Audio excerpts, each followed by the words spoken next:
नमस्कार शेतकरी मित्रांनो, कर्जमाफीबद्दल कृषी मंत्र्यांनी एक मोठी घोषणा केलेली आहे। कर्जमाफीबद्दल नेमकं काय निर्णय झाला, थेट तारीख सांगितली का, संपूर्ण माहिती व्हिडिओच्या माध्यमातून समजून घेऊयात मित्रांनो।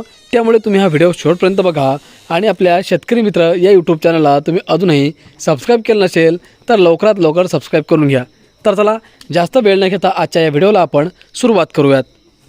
शेतकरी मित्रांनो, शेतकरी कर्जमाफीबाबत मुख्यमंत्री देवेंद्र फडणवीस, दिवंगत उपमुख्यमंत्री अजित पवार आणि एकनाथ शिंदे यांनी आधीच निर्णय घेतलेला आहे।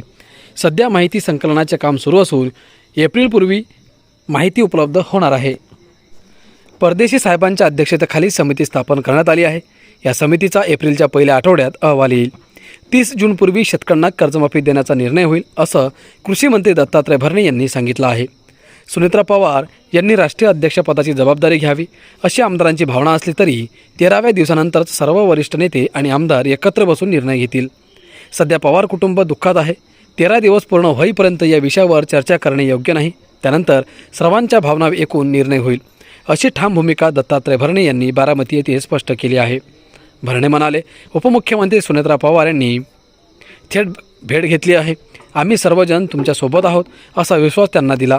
दादांच्या नंतर या राज्यातील जनतेच्या अपेक्षा आहेत। आपण सर्वजण एकत्र काम करू असेही त्यांनी सांगितले। मात्र या भेटीत कोणताही राजकीय विषय झाला नसून केवळ अजित पवार यांच्या आठवणींना उजाळा देण्यात आला। सुनेत्रा पवार यांनी राज्य, देश आणि पक्षाची जबाबदारी सांभाळावी याबाबत कोणताही निर्णय घाईघाईने न घेता सर्वांच्या भावना ऐकून योग्य तो निर्णय घेतला जाईल। दरम्यान मुख्यमंत्री राज्याचे प्रमुख आहेत व अजित पवार यांच्या जाण्याने मोठी पोकळी निर्माण झालेली आहे। अधिवेशनात मुख्यमंत्री देवेंद्र फडणवीस अर्थसंकल्प मांडतील आणि त्यानंतर योग्य तो निर्णय घेतला जाईल।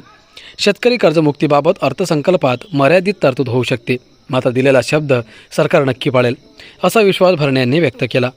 इंदापूरची जनता हुशार आहे। भाषणांना किंवा प्रचार सभांना ती भुलत नाही। तालुक्याच्या विकासासाठी आम्ही एकत्र आलो आहोत। राष्ट्रवादी काँग्रेसचे घड्याळ चिन्हावरील सर्व उमेदवार निवडून येतील असा ठाम दावा भरणे यांनी यावेळी केला।